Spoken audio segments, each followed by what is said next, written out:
Welcome to the first ever wedding planning and premarital counseling webinar.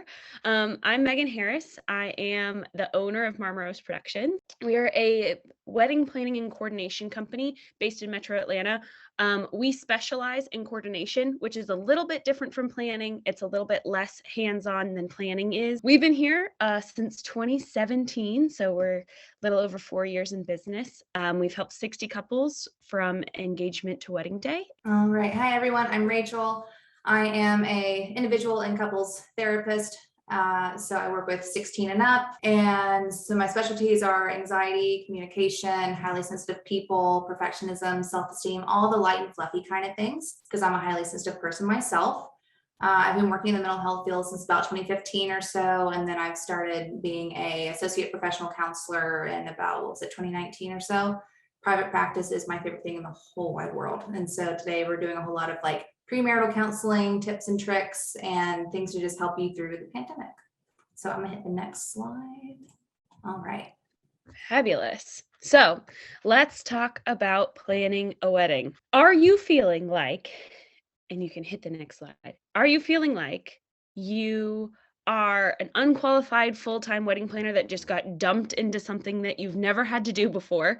Are you feeling like there's a popular app or website that is giving you checklists that feel like is impossible or too much to do? Do you feel like you don't know what things are costing? That is why you need to hire somebody in order to help you through these things. Um, a planner can make your life, or a coordinator can make your life so much easier. They can break down the process even more to make sure that you're hitting exactly what you need when you need to do it. So what does a coordinator do as opposed to a wedding planner? So coordinator, what we do specifically, there are coordinators who just want to meet with you 30 days before your wedding, but we'll meet with you as soon as you book us. We'll meet 3 to 4 times prior to wedding day. We have wedding planning templates. We can help you make a floor plan. We'll do a 30-day walkthrough. We're the point of contact for all of your vendors, so everybody's on the same page. We'll run your rehearsal, obviously, so that the same person who's doing your rehearsal is there on wedding day and making sure everything's running smoothly and knows all the details.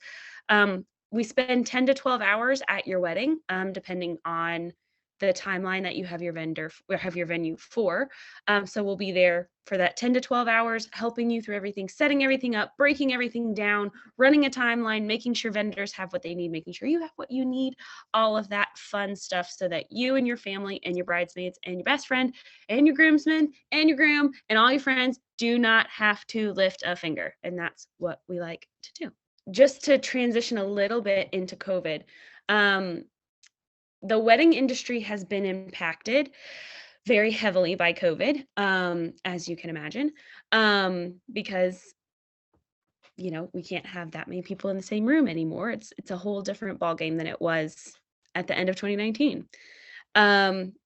Weddings are having smaller guest counts. Out of town guests aren't being able to come.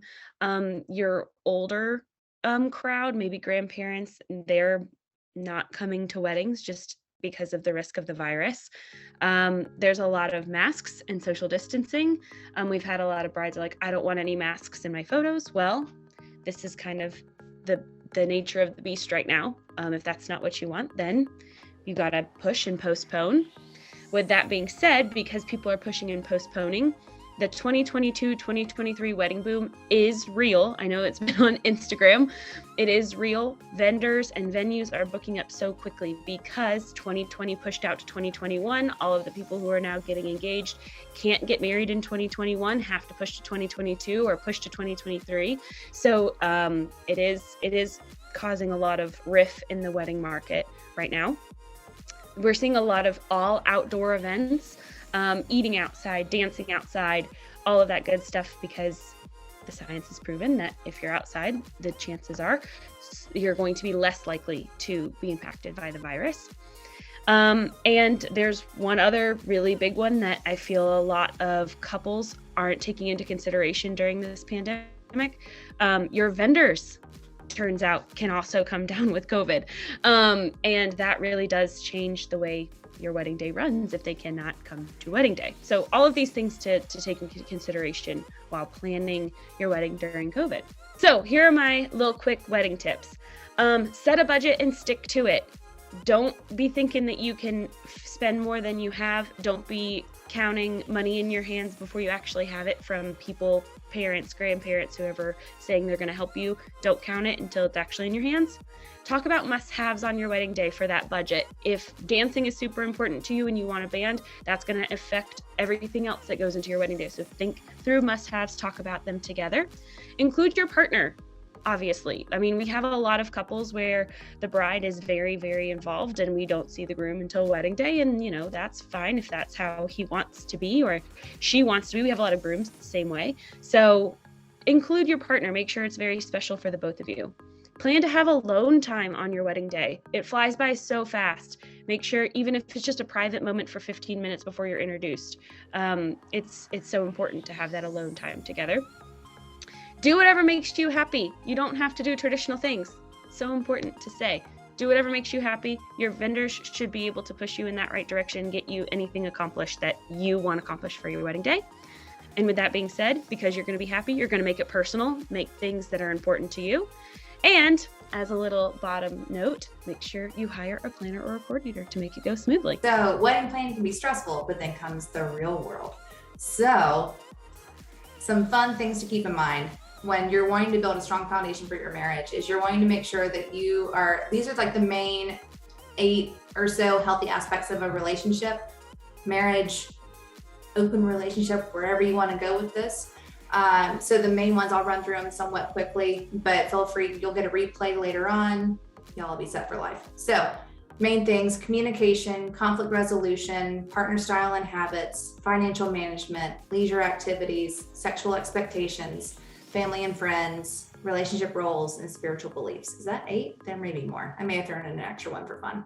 So with communication, are you able to ask for what you want and need effectively with your partner? Are you hoping for your partner to say, are you feeling supported lately? And if not, what can I do differently? Like, how nice does that sound? With conflict resolution, do you get stuck in the same fights? Are you needing help in actually fighting fair and figuring out the fighting style that you have? With partner style and habits are you able to accept your partner as they are? I don't know about you guys, but part of, myself being a perfectionist is that I like to have a little bit of control in my life. So for me, I had to find a way to say, okay, I'm accepting my partner as they are. With financial management, are you understanding your plans for joint or separate accounts, budgeting, saving for big things, saving $529 for kids to go to college one day, things to keep in mind now rather than when you're struggling to pay for college when they're 20. Leisure activities, are you able to confidently spend time together? Are you able to confidently spend time together and apart? That's really, really important because you don't want to be codependent and just being stuck at the hip, and you don't want to be separate all the time. And it's like, well, what's a relationship? You got to find that happy medium for you guys, and every relationship looks different. With sexual expectations, do you both know your likes, dislikes, favorite displays of affection? Sexual expectations, I know it's like a broad topic, but it's not always necessarily having sex with your partner. It's sometimes just like stroking their hair, giving them a little neck massage. It's just ways to connect and be intimate in a different way. Family and friends, are there healthy relationships with loved ones? Do you set boundaries with difficult family members? Relationship roles, do you both agree on household and career tasks of whether one stays at home with kiddos or whatever that may look like, that you're on the same page? And then with spiritual beliefs, if it's applicable, if you believe in a blue couch, cool, I'm here for it. Let's celebrate it.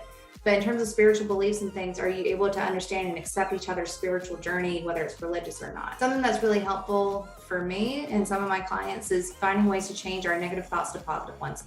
Right, first identifying a very specific thought. The best day of our lives is ruined. A little extra, a little worst case scenario kind of thinking, right? So then the next one is categorizing your thought, figuring out what's going on. So if you ever want more info, obviously work with me, convenient. But categorizing your thinking, for this one at least, is worst case scenario kind of thinking. It's catastrophizing, end of the world kind of stuff. It helps to kind of put like a cute little label on your thoughts. And then from there, identifying any emotions, physical sensations that are going on for you. Maybe I get really angry if I think about the best day of my life being ruined. So I might clench my fist, or I might get kind of sweaty or kind of worried, and faster heart rate, faster breathing, get kind of panicky. Some people get the complete opposite and just kind of curl into their shell and just don't deal with anything. So it kind of depends on how you react. So it's good to know how you react and how your partner reacts to stress too. And then that next step is identifying the situation in which you had the thoughts. So where were you? Who are you with? What triggered you? And I know that trigger is such a buzzword right now in the mental health world, but it is helpful to use to know if your triggers, like, I don't know, let's say that you were talking to your wedding coordinator and they said some word that just really set you off. And then that way, part of open communication and healthy relationships, whether it's romantic or with your wedding coordinator, is saying like, hey, when you mention tense, that really freaks me out. Can we like have a different word? Can we try something else to make sure that we process this in a healthy way? And then the last piece, which is most important, is putting a self-loving positive spin on the thought. So maybe it's, although our big day may look different, we can still enjoy our time together with the ceremony and celebrate in another way with more people in a different time. So that way we're still accepting responsibility for the thought. We're still aware and acknowledging, yeah, this is a crappy time, but we're able to make sure that we can put a positive spin and be like, we are doing the best we can with what we've got going on. Are there other perks to marriage counseling? One, besides having an amazing marriage, yeah, there's other perks. So can I get a discount on my marriage license? Yes, you can, at least if you're in the state of Georgia. Every state's kind of different, so definitely check your county and that kind of thing. But you'll need at least 6 hours of premarital counseling, not that hard to hit with the way that I do things. And then prices per county vary on the marriage license, marriage application, how much of a discount you get. And then prices on therapists vary as well, whether they're taking insurance, if they're private practice, if they're interns, whatever it may be, prices are going to vary. So just reach out to the person you want to work with, usually through their website, email, phone call, and you guys can figure something out together. From there, communication during stressful times, something that I tell every single one of my couples is you want to use more I statements and less you and why statements. So a I statement is like, I feel, I saw, I heard, I observed. And then a you statement, which is not the one we want to use, right? Is like, you screwed this up. You did that wrong. You attacked me. You criticized me. I don't know about you, but if I hear you anywhere, I get really defensive and I think of a teacher like wagging their finger at me, right? That's not going to help anybody. So having more of I statements are really good, or even we, because you guys are a team. If you're getting married, if you're in a relationship, it's a we. You guys are, in a sense, becoming one. When we all deal with lockdown, I don't know about you guys, but I got stressed, a little irritable. Being in the same spot with your partner is really hard. No one did an amazing job with this, and that's okay because we've never had a lockdown before. No one prepares us for a pandemic, right? But if we're in the same spot with the same person for months on end, we're gonna get a little irritated, a little bit of friction, right? So things that are really helpful are gaining awareness when you're getting irritated, like what's going on in your head and your heart, what kind of thoughts are you having, what kind of emotions are coming up, physical sensations, some of that stuff we talked about earlier of the negative thoughts to positive ones. This is a perfect time to really think about that and be present and mindful, see what's going on. Making sure that we're being assertive and stating our needs. If we need some space, if we need some alone time, if we need to go for a drive so we actually get out of the house and a change of scenery, please do so. We want to make sure that you're respecting your partner if they need alone time as well. So if, let's say, if you're like the engager in a conversation and your partner's the withdrawer, then you want to make sure that the withdrawer, your partner, has a chance to breathe and recuperate. Long story short, it takes 20 minutes for cortisol, the stress hormone, to get out of your bloodstream. So if you're all kind of irritated and your partner withdraws, you got to respect that and let them do their thing, take a breather. And then when they feel ready, they'll come back and talk to you. Okay. And if you need to set that time and maybe your partner's the engager, say, hey, look, I really, really appreciate you trying to finish this conversation right now, but I'm not in a good headspace for this. So I will come let you know when I'm ready. What we can do now is we can show our brief little contact information slide here. If you want to screenshot that, if you want to reach out to anybody, feel free to do so. I'll put that up for a couple minutes. You don't want to miss out on screenshotting this because we're pretty awesome. So don't miss out. If there's anything that you need from us, email us, call us, visit the website, creep on our stuff, creep on social media, whatever the heck makes you feel good. And if you have any questions that you didn't want to ask during, please feel free to email. You can attach both of us to an email. We are always here.